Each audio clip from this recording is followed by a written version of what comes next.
Alors maintenant que les demi-coquilles sont relativement propres, j'aurais pu aller bien plus loin dans mon nettoyage, mais je vais faire un remontage juste partiel pour pouvoir le stocker en fait, tout simplement. Mais ça va me permettre quand même de vous faire voir comment on remonte l'intérieur du moteur.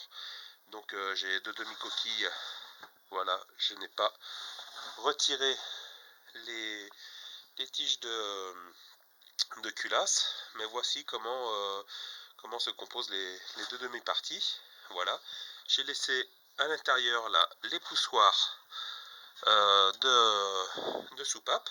Voilà, les soupapes viennent s'ouvrir grâce à l'arbre à cam qui vient pousser sur ces poussoirs qui viennent actionner les culbuteurs.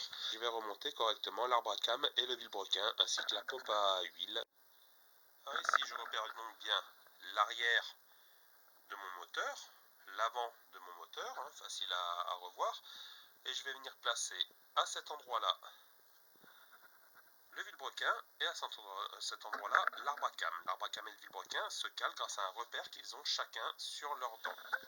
J'ai fait donc passer le cylindre droit, le piston droit dans son logement, et je vois ici un téton qui va venir se positionner dans cette bague là qui va servir à le caler, y compris ici et là. Voilà, et tout ça va venir se caler pour permettre en fait aux bagues de rester en place et au vilebrequin de tourner autour.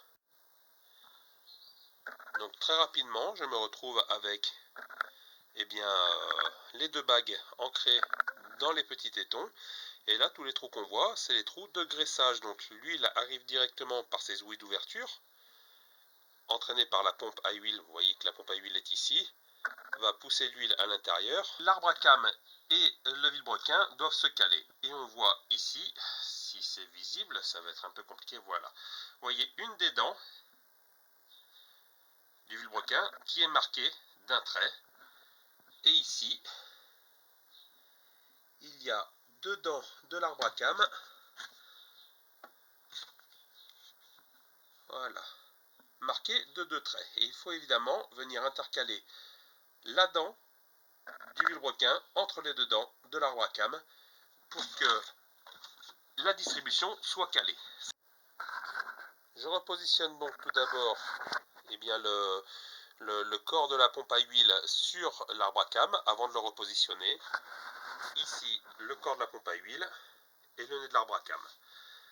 Ici il y a le graisseur qui se retrouve ici sur cette bague là. Une fois que l'arbre à cam est en position, je peux m'apercevoir que la dent du vilebrequin est bien entre les deux dents de l'arbre à cam. Voilà. L'arbre à cam est en position. Vous voyez d'ailleurs qu'il y a une petite fente là qui vient bien épouser le plan de joint du moteur, et que l'arbre à cam est en bonne position. Ici vous voyez que là il va y avoir donc un joint spi qui va venir empêcher que l'huile ne sorte, un joint spi pour empêcher que l'huile ne sorte. Ici la pompe à huile est jointée, de toute façon ça ne craint rien du tout. Et ici il n'y a rien du tout. Pourquoi? Parce qu'ici vous avez une espèce de vis sans fin qui vient renvoyer en permanence l'huile à l'intérieur du bloc moteur. Donc je n'ai plus qu'à ce moment-là à repositionner mon autre demi-coquille en prenant soin évidemment de bien mettre le piston en place. Alors les pistons je ne les ai pas nettoyés parce que de toute façon je les changerai, hein.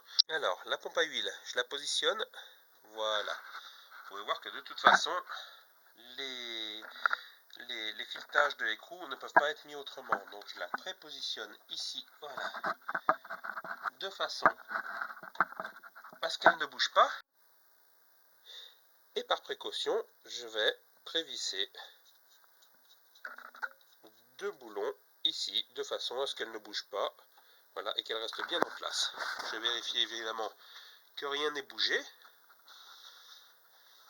Et ensuite je remonte ma deuxième demi-coquille. On peut voir là le travail du vilebrequin et de l'arbre à cam. Tout tourne impeccablement. Je ne fais pas plus pour éviter de leur déloger parce que mine de rien, c'était long. Là il faut toujours s'assurer que tout ça soit nickel aussi. Voilà, alors je repasse encore du WD-40, mais sachez que c'est pas ça qu'il faut monter, hein. Faut pas passer du WD-40.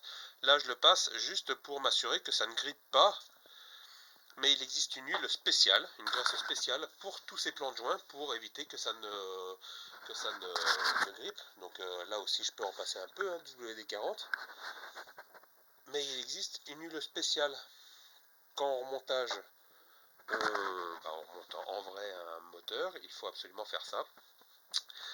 Avec de l'huile spéciale. Ensuite, il faut avoir bien nettoyé tous les plans de joint, évidemment, et on peut mettre, mais c'est pas obligatoire, mais on peut mettre un filet de joint à plan de joint, du joint bleu, mais très très très très fin, étalé au doigt, de façon à ce qu'il n'y ait aucune fuite entre les deux demi-carters. Là, je ne le mets pas, puisqu'encore une fois, c'est juste un remontage partiel et provisoire, le temps de refaire un moteur complet. Il ne sert à rien de faire un moteur trop longtemps à l'avance, parce que tout ce qui est joint neuf, etc., viendrait à s'abîmer, donc il vaut mieux refaire un moteur quelques jours avant de devoir le monter dans une voiture. Voilà. Donc une fois bien positionné, forcément, tout s'emboîte correctement et tout est bon. Donc je vais replacer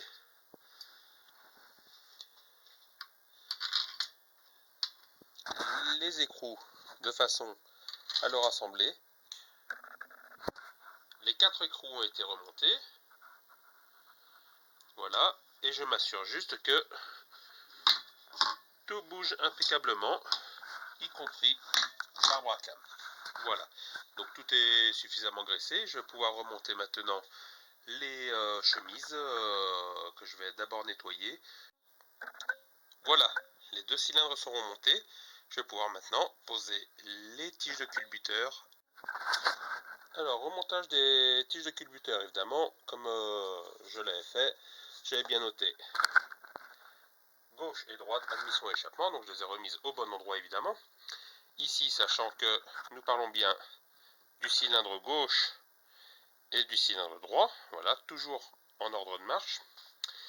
Et ici, donc on est sur la soupape d'échappement, vous voyez qu'il y a un côté assez plat et un côté assez bombé. Le côté plat va à l'intérieur du poussoir, manipulé par l'arbre à cam, et le côté bombé du côté du culbuteur. La culasse droite est remontée, toujours pas vissée. Là encore, je vais faire juste un pré-serrage de façon à juste les mettre en position. Les tubes enveloppes de tiges de culbuteur, eh bien, ils ont les tiges de culbuteur à l'intérieur, voilà, comme ça. Et nous voyons bien que les tiges de culbuteur ressortent de l'autre côté. Je replace mes 3 boulons. Voilà, ce sont des écrous borgnes. Voilà, je positionne correctement ma culasse en la remontant là où il faut, et puis j'aurai plus qu'à serrer. Mes culasses sont bien remontées. Je viens repositionner maintenant la pige actionnée par l'arbre à cam qui sert, en montant et descendant, à actionner le doigt de la pompe à essence qui est à cet emplacement-là. Voilà, dans l'absolu, le remontage du moteur est terminé. Bien entendu, il aurait fallu changer tous les joints avec un kit de joints qui coûte entre 25 € pour un kit de joints complet de base jusqu'à 50 € pour un kit de joints complet d'une très bonne marque. Évidemment, on ne remonte jamais un moteur comme ça sans remonter des joints totalement neufs et un allumage neuf, etc.